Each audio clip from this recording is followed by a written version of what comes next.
Welcome to सासभाऊ नोबचोक recipes. आज आपण चिंबोरीचं कालवण करणार आहोत। तर आपण बघूया चिंबोरीचं कालवण। या आपण 6 चिंबोऱ्या घेतलेल्या आहेत, कापल्या आणि स्वच्छ धुवून कापायच्या आणि त्याच्या इथे एक पिशवी असते काळी, ती काढायची, त्याच्यातनं माती असते। तर आपण छानपैकी धुवून कापून ठेवल्या आहेत। हे त्याचे फांगडे आहेत। Alright, so this is basically a Maharashtrian delicacy which is called as chimbori, which is crabs. Basically, you have to cut it clean and you have to remove one particular intestinal part of it. And these are claws. So, हे याचे पाय असतात, ते मी छानपैकी वाटलेत आणि गाळून त्याची paste केलेली आहे।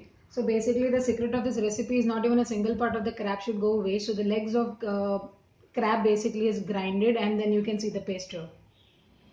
आलं लसूण पेस्ट, Ginger garlic paste, हिरवं वाटण, basically green watan chutney, whatever you call. आणि कांदे, 2 कांदे मी छानपैकी थोडेसे भाजून वाटलेले आहेत। 2 onion are fried and then they basically grinded.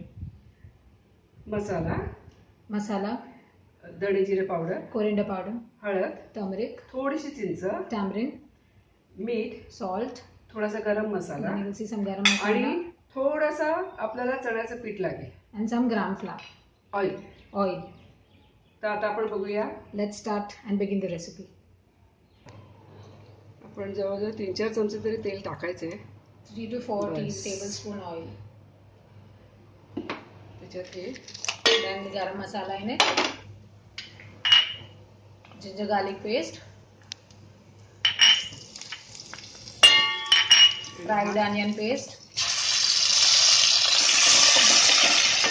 त्याच्यात आपण मसाला टाकतोय। मसाला, coriander powder, धणा जिरा पावडर, turmeric, हळद आणि मीठ छानपैकी परतून घ्यायचे। त्याच्यात आता आपण ही हिरवं वाटण टाकतोय, green watan,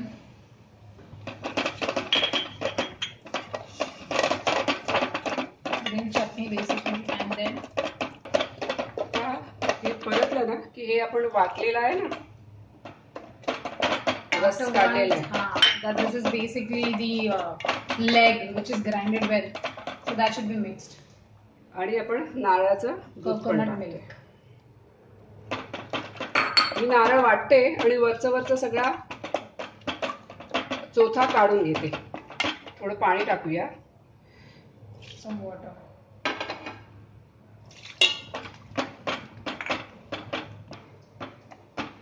पाणी टाकून थोडं हलवायचं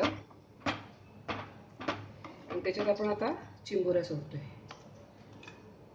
And then we'll have to leave crabs and the claws of crab, basically everything.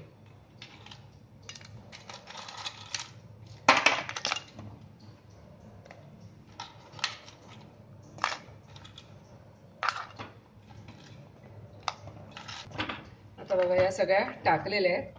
थोडंसं जर असं उकळी आली की आपण याच्यात चिंच आणि चण्याचं पीठ लावणार आहोत। Once you see us boil on it, then we'll put the tamarind water and gram. तर 1 चमचा म्हणजे थोडंसं चण्याचं पीठ घ्यायचंय, का तर जाडसर होण्यासाठी, आणि त्याची आपण पेस्ट करून घेतोय। 1 spoon of gram flour. Basically, we need this to thicken the gravy.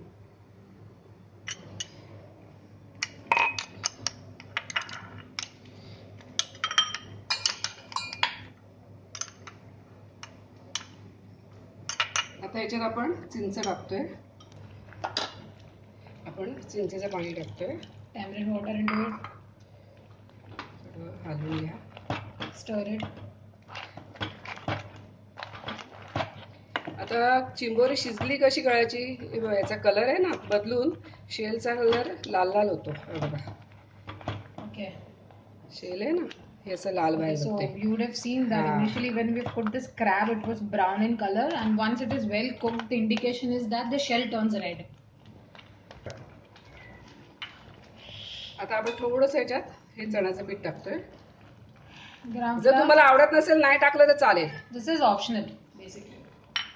पण थोडंसं जाडसर कालवण चांगलं लागते, कारण का आपण खूप पातळ नाही करत आहे।